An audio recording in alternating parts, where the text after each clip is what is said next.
کتوں کے بارے میں پوچھا جا رہا ہے شیخ سعد الخسلان سے، بہت شور مچاتے ہیں، کیا ان کو کیا جائے ان کے ساتھ؟ فإن أمكن أن تدرأ وأن تدفع بغير القتل فإنها تدرأ بذلك، أما إذا لم يمكن درءها إلا بالقتل فيجوز قتلها لقول النبي صلى الله عليه وسلم خمس فواسق يقتلن في الحل والحرم: الغراب والحدأة والفأرة والحية والكلب العقور۔ آپ علیہ الصلوۃ والسلام نے 5 چیزوں کے قتل کرنے کا حکم دیا ہے، حتیٰ کہ حرم میں بھی۔ تو اس حدیث سے استدلال لیتے ہوئے شیخ سعد الخسلانی فرما رہے ہیں کہ اگر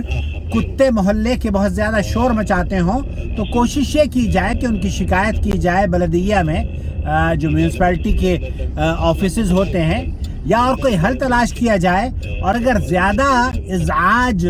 اور محلے کا انسانوں کا جینا دوبر کر دیں تو ایسی صورت میں کوئی ایسی تدابیر اختیار کی جائیں حکومت سے پرمیشن لینے کے بعد کہ ان کا صفایا کیا جائے، اور حتیٰ کہ انہیں اگر حکومت اس بات کی اجازت دیتی ہو اور کوئی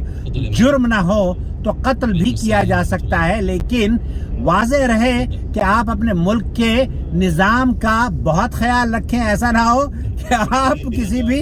جانور کو قتل کریں اور وہ پھر کہیں کہ جناب یہ تو اجازت دی گئی ہے۔ نہیں، اجازت بعض مرتبہ شریعت آپ کو اجازت دیتی ہے، لیکن وہ شریعت ان لوگوں کو اجازت دیتی ہے جو کہ اس کام کے ذمہ دار ہوتے ہیں، جیسے کہ میونسپلٹی والے ہیں۔ میونسپلٹی والے کیا کر سکتے ہیں؟ صاف صفائی کر سکتے ہیں، اور اگر جانور نقصان دینے لگیں تو ان کو پکڑ کے جیل میں بھی ڈال سکتے ہیں اور ان کو مار بھی سکتے ہیں۔ وما أرسلنا من قبلك إلا رجالا نوحي إليهم فاسألوا أهل الذكر إن كنتم لا تعلمون بالبينات والزبر